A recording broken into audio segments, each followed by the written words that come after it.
Half of Gen Z want to be influencers?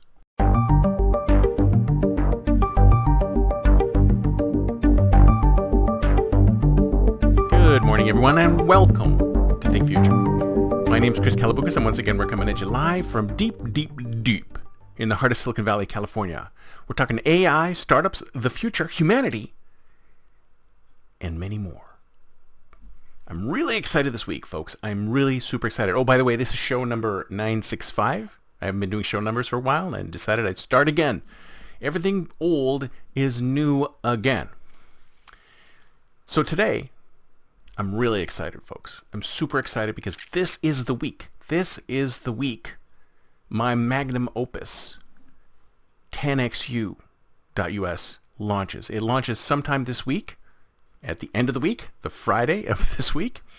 And I've prepared a ton of amazing content to put out there. And if you haven't subscribed yet, check it out, 10xu.us. So in our sister publication, aidaily.us, AI Daily, where I do breaking news of the day, curated by humans, read by robots, read by ChatGPT, or whatever service I use, curated by humans. There was an article, a very interesting article, about careers and what people today, Gen Z specifically, want to do in a career. Now, when I was growing up, it was pretty easy to determine what a successful career would be. It would be, let's see, I think it was your parents wanted you to be either a doctor or a lawyer, or my dad was saying real estate agent because, you got to live somewhere. And don't do for computers. Computers are a fad. Get into real estate.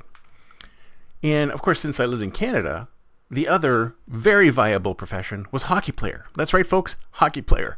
Lawyer, doctor, and hockey player. Now, the odds of becoming a lawyer are not too bad. The odds of becoming a doctor are a little bit higher.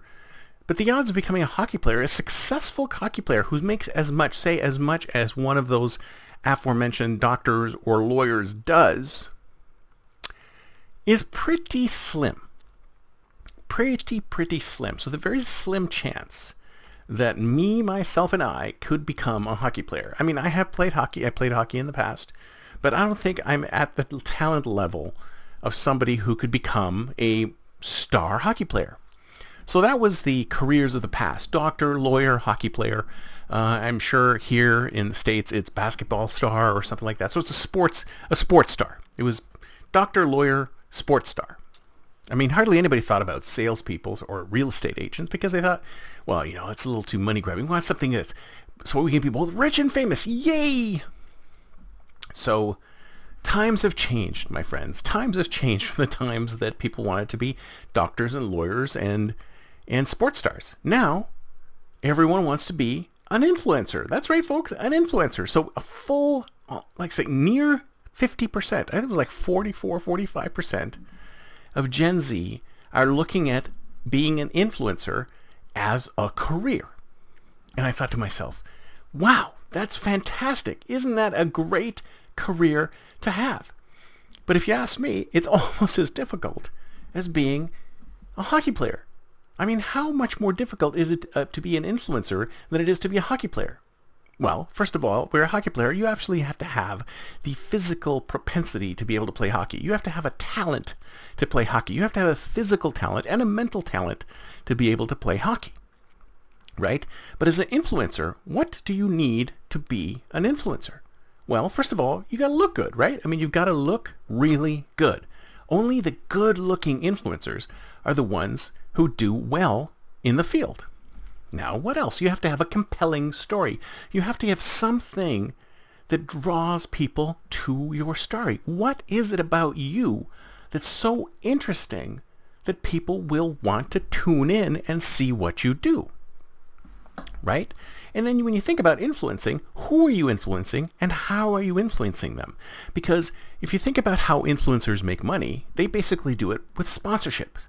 And they need to have somebody who has a big audience, or in cases of micro-influencers, obviously there's lots of micro-influencers out there, probably like me, who have a certain kind of audience, and advertisers can go to those people for that particular kind of audience.